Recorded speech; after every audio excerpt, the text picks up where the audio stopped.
tepat pada hari Senin, tanggal 12 Rabiul Awal tahun 11 Hijriah, bertepatan dengan kelahiran baginda Nabi Muhammad SAW. Allah memerintahkan malaikat Jibril, "Wahai Jibril, sudah saatnya engkau untuk menjemput kekasihku. Tetapi sebelum engkau melaksanakan tugas, maka mintalah izin kepadanya. Bila engkau diizinkan, maka cabut ruhnya. Tapi bila engkau tidak diizinkan, maka kembalilah." Kemudian malaikat Jibril ditemani oleh malaikat yang lainnya, yaitu malaikat Mikail, Israfil, dan Israel. Turunlah para malaikat itu dari atas langit ke-7, ke-6, ke-5, ke-4, ke-3, sampai di langit ke-1. Jibril tidak turun ke bumi. Lalu malaikat maut bertanya, "Wahai Jibril, kenapa engkau tidak ikut dengan kami?" Lalu Jibril menjawab, "Aku tidak sanggup, aku tidak tega melihat kekasih Allah dicabut ruhnya." Lalu kemudian ketiga malaikat itu turun ke bumi. Di ruangan, di dalam kamar, Rasulullah sedang dalam keadaan sakit parah. Lalu tiba-tiba pintu diketuk oleh seseorang dan memberi salam, "Assalamualaikum." Lalu Rasulullah menjawabnya, "Waalaikumsalam." Kemudian Rasulullah bersabda, "Wahai anakku Fatimah, siapakah gerangan yang mengetuk pintu di luar itu?" Kemudian Fatimah membuka pintu, lalu berkata, "Maaf, ayahandaku sedang dalam keadaan demam dan sakit parah." Ditutuplah kembali pintu itu. Kemudian Rasulullah menatap Siti Fatimah, "Siapakah gerangan tamu itu, wahai anakku?" Lalu Fatimah menjawab, "Aku belum pernah melihatnya, ayahandaku." Kemudian Rasulullah tersenyum, "Wahai anakku, perlu engkau ketahui bahwa dialah yang mencabut seluruh kenikmatan yang ada di dunia ini. Dialah malaikat maut." Lalu Siti Fatimah menangis. Dan di dalam kamar itu pun beberapa sahabat seperti Abu Bakar, Ali, semuanya menangis. Kemudian Rasulullah memerintahkan kembali Siti Fatimah untuk membuka pintu. Lalu Fatimah membuka pintu, tapi ternyata orang tersebut sudah berada di samping Rasulullah. Lalu malaikat maut bertanya kepada Rasulullah, "Wahai Rasulullah, sudah siapkah engkau? Aku ditugaskan Allah untuk menjemputmu." Lalu Rasulullah menjawab, "Wahai malaikat maut,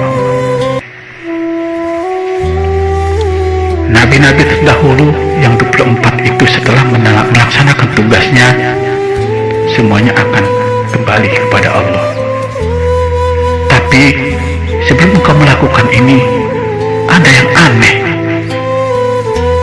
Lalu malaikat bertanya, "Apakah gerangan yang membuatmu aneh?" Lalu Rasulullah menjawab, "Kemana Jibril sahabatku? Kenapa ia tidak datang?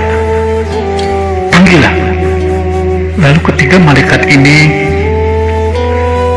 menjemput Jibril. Lalu Lalu hadirlah Jibril. Rasulullah bertanya, "Wahai Jibril, sebelum aku meninggalkan dunia ini, apa hakku di hadapan Allah?" Lalu Jibril menjawab, "Wahai Rasulullah, wahai kekasih Allah, sesungguhnya pintu langit sudah terbuka dan para malaikat sudah siap menjemput ruhmu." Lalu Rasulullah bertanya lagi, "Apa lagi, wahai Jibril?" "Surga itu tertutup kecuali engkau terlebih dahulu memasukinya." Lalu Rasulullah bertanya lagi, "Apa lagi, ya Jibril?" Jibril menjawab, "Seluruh dosa-dosamu telah diampuni oleh Allah, baik yang lalu maupun yang setelahnya." Lalu Rasulullah menjawab, "Itu kan aku, Jibril. Lalu bagaimana dengan umatku?" Lalu Jibril menjawab,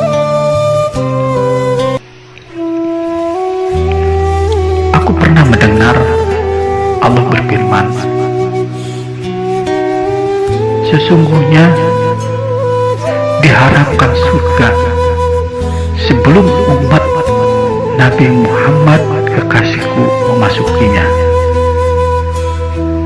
Dan apabila umat Muhammad itu memegang teguh Al-Quran dan As-Sunnah, maka ia akan selamat di dunia maupun di akhirat." Lalu Rasulullah tersenyum, "Alhamdulillah, kini aku lega. Laksanakanlah tugasmu, wahai malaikat maut." Kemudian sekujur tubuh Rasulullah menggigil. Dari telapak kaki ia mulai bergetar sampai naik ke atas betis dan sampai ke atas paha. Lalu sampailah di atas perut. Lalu Rasulullah berkata, "Wahai Jibril, kenapa engkau berpaling? Apakah engkau jijik melihatku?" Lalu Jibril berkata, "Wahai Rasulullah, aku tidak kuat, aku tidak tega melihatnya." Lalu setelah itu naiklah ke atas leher sampai dengan tenggorokan. Lalu Rasulullah berkata, "Wahai umatku, jagalah sholat, jagalah sholat, jagalah sholat, dan jagalah istri-istrimu dan anak-anakmu." Sampai dengan di lidahnya Rasulullah tidak memanggil Siti Khadijah, Rasulullah tidak memanggil Siti Aisyah, Rasulullah tidak memanggil Fatimah, tapi Rasulullah memanggil ummati, ummati, ummati. Pada saat itulah seluruh dahi Rasulullah penuh dengan keringat menahan sakit, dan ia berkata, "Ya Allah, jangan kau timpakan sakitnya sakaratul maut ini kepada umatku, cukup timpakan kepada aku, ya Allah. Ya Allah, sungguh sakit sekali sakaratul maut ini." Lalu ketika itu terlepaslah ruh Rasulullah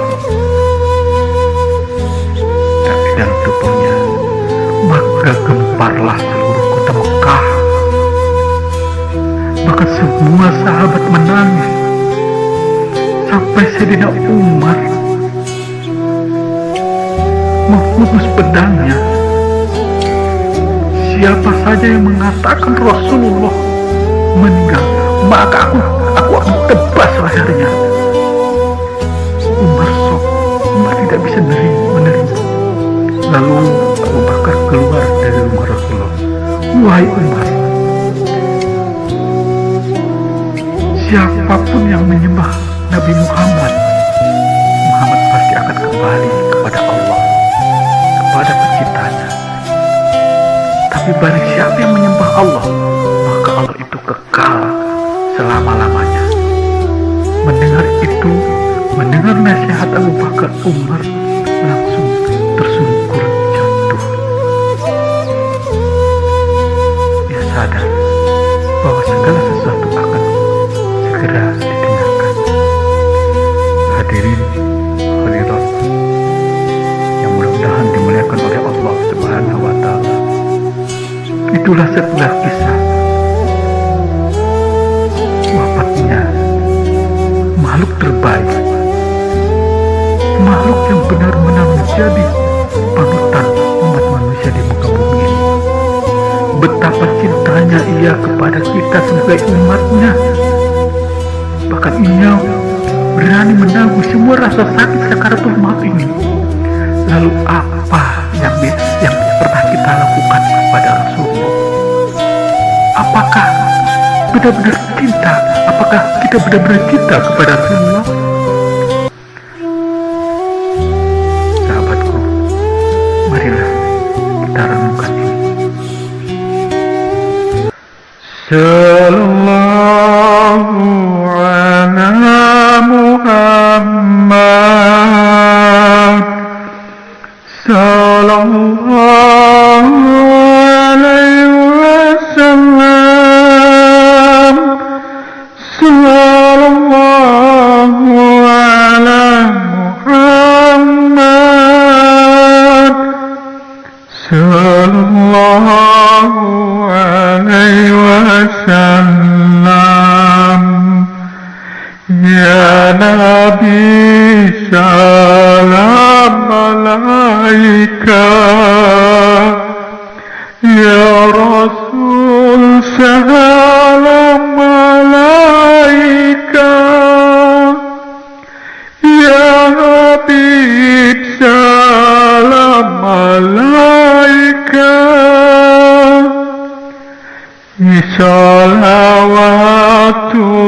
salawatullah alaika, sallallahu ala Muhammad, sallallahu alaihi wasallam, sallallahu ala Muhammad, sallallahu alaihi wasallam.